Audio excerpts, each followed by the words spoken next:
ईश्वर का वरदान है बेटी, घर वालों की जान है बेटी। ईश्वर का वरदान है बेटी, घर वालों की जान है बेटी। ये पगड़ी बाबुल के सर की, लाज है सारे घर की। जय श्री कृष्ण साथियों, आज हम चर्चा करेंगे लिंग विभेद, महिला सशक्तिकरण। मैं आप सबको इस बिंदु पर आगे चलने से पहले लेके चलता हूं एक छोटी और सच्ची कहानी की तरफ। हमारे ही विद्यालय में एक महिला अध्यापिका हैं। जब वह कक्षा 5 में पढ़ रही थी तो उनकी दादी ने उन्हें कहा कि इसके बाद से अब तुम्हें किसी भी क्लास में पढ़ने की आवश्यकता नहीं है। अब तुम्हें पढ़ाई छोड़ करके और घर के जो कार्य हैं, जैसे खाना बनाना, कपड़े धोना, इन सारी चीज़ों को तुम सीख लो, क्योंकि यही तुम्हारे जीवन में काम आएंगे। मित्रों, आप यह महसूस करिए, यह लगभग 1990-91 के आसपास की यह घटना है, जब एक बच्ची जो कक्षा 5 में पढ़ रही होती है और उसे यह कहा जाता है कि अब तुम्हें पढ़ने की आवश्यकता नहीं है। अर्थात कितने समय बीत जाने के बाद भी आज तक हमारा यह समाज लड़कियों को अर्थात महिलाओं को स्वीकार नहीं करना चाह रहा है। उसे ऐसा लग रहा है कि महिलाओं का कार्य है खाना बनाना और बाकी सारे कार्यों में हाथ बटाना, और पुरुषों का कार्य है बाहर जाकर के नौकरी करना या जीविकोपार्जन करना और उसके बाद से घर का खर्च चलाना।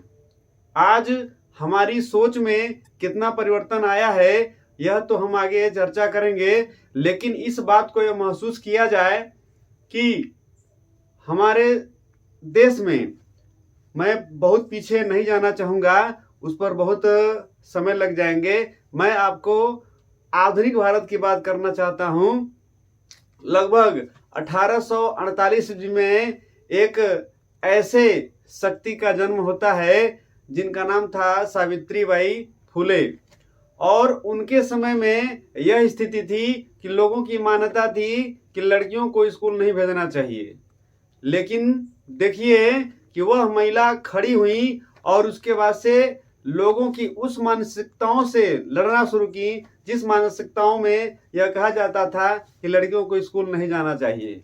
उन्होंने खुद स्कूल जा करके और यह बता दिया समाज को कि लड़कियां किसी भी मामले में पीछे नहीं रहने वाली हैं, अर्थात लड़कियां लड़कों के बराबर हैं। साथियों, महिलाओं की आवाज को उठाने वाली माता सावित्रीबाई फुले अपना कदम कहीं पर भी डगमगाने नहीं दी और यह एहसास कराई समाज को कि आपको निश्चित रूप से इन बेटियों को आगे लाना होगा, तब जाकर के एक सशक्त समाज की हम स्थापना कर सकते हैं।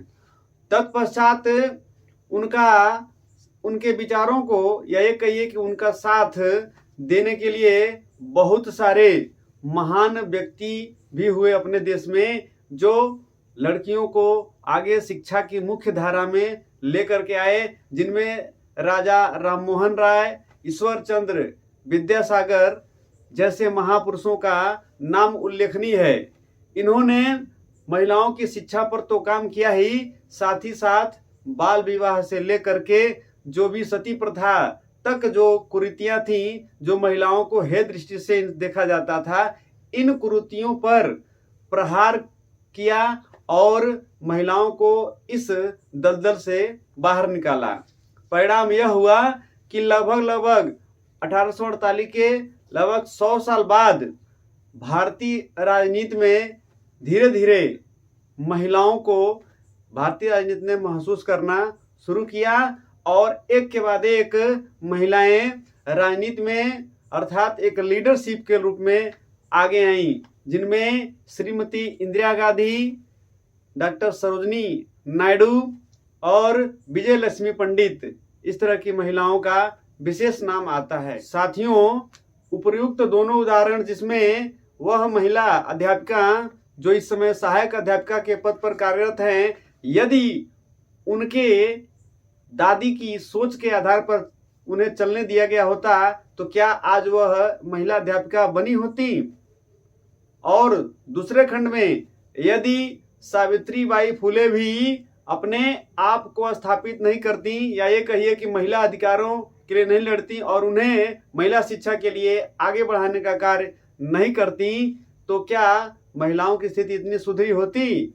जवाब है नहीं। अर्थात हमारे समाज में यदि महिलाओं को आगे लाना है, या ये कहिए कि पुरुषों की बराबर स्थिति देना है, तो उसमें सबसे पहला कार्य बढ़ चढ़ करके करना पड़ेगा महिलाओं को। यद्यपि उनके समय में पुरुषों ने भी महिलाओं को आगे लाने में बड़ा कार्य किया है।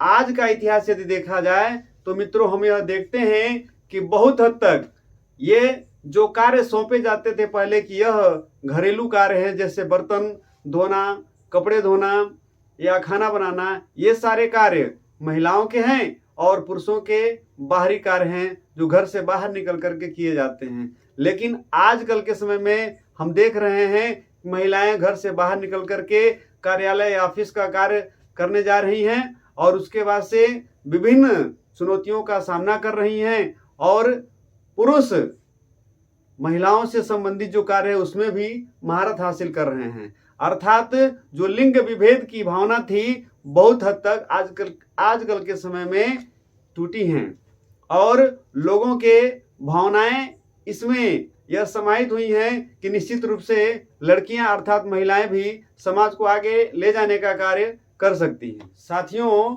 एक महिला के भीतर सृष्टि का गुण होता है, अर्थात वह एक नए जीव को इस धरती पर लाने का कार्य कर सकती हैं।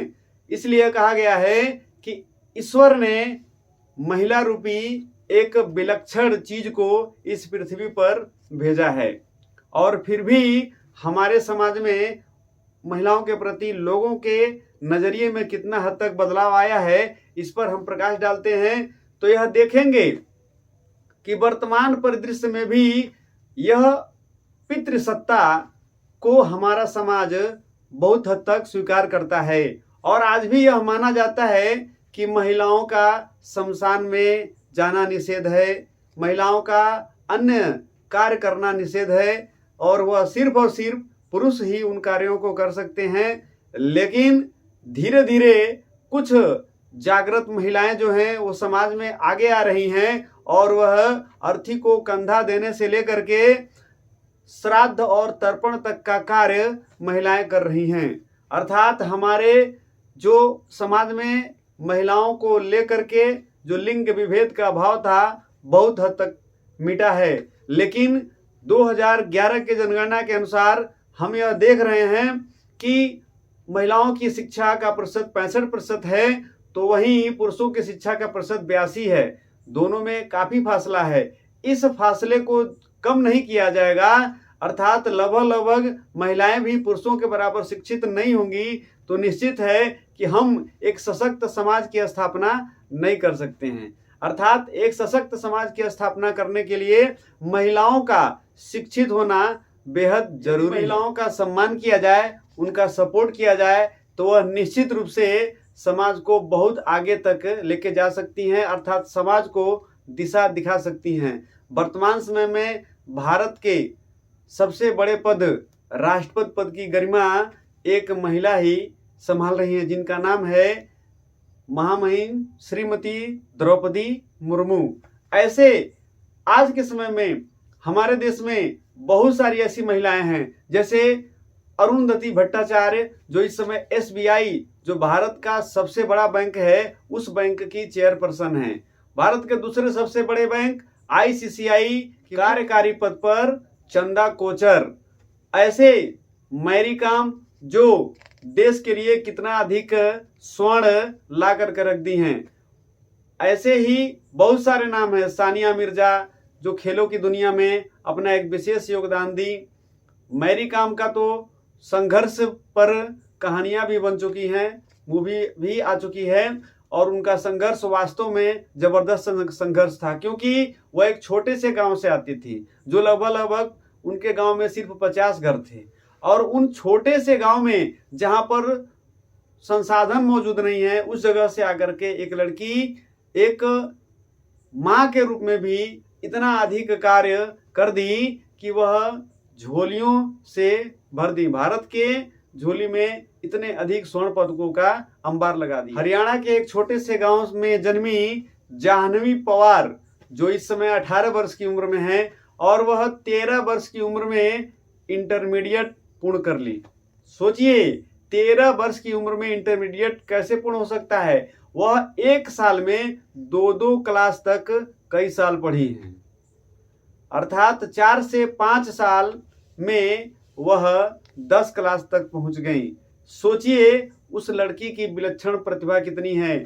वह इस समय 4 भाषाओं के 9 अलग अलग प्रकार से वह बातचीत कर सकती है ना कमाल की बात। वह भी तो एक लड़की ही है।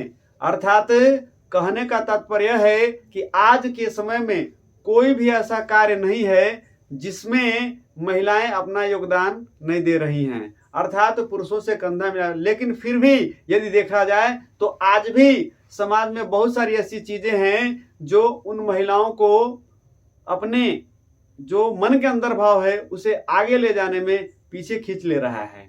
तो इसलिए कुछ तो परिवर्तन करने की आवश्यकता होगी। देवभूमि उत्तराखंड से आने वाली कमला नेगी को भला इस समय कौन नहीं जानता है।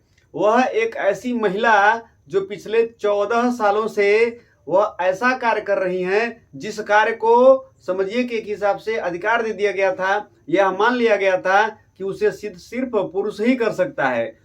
मोटरसाइकिल से लेकर के जेसीबी तक के टायर का पंचर बनाने का कार्य वह महिला इतने सालों से करती आ रही हैं।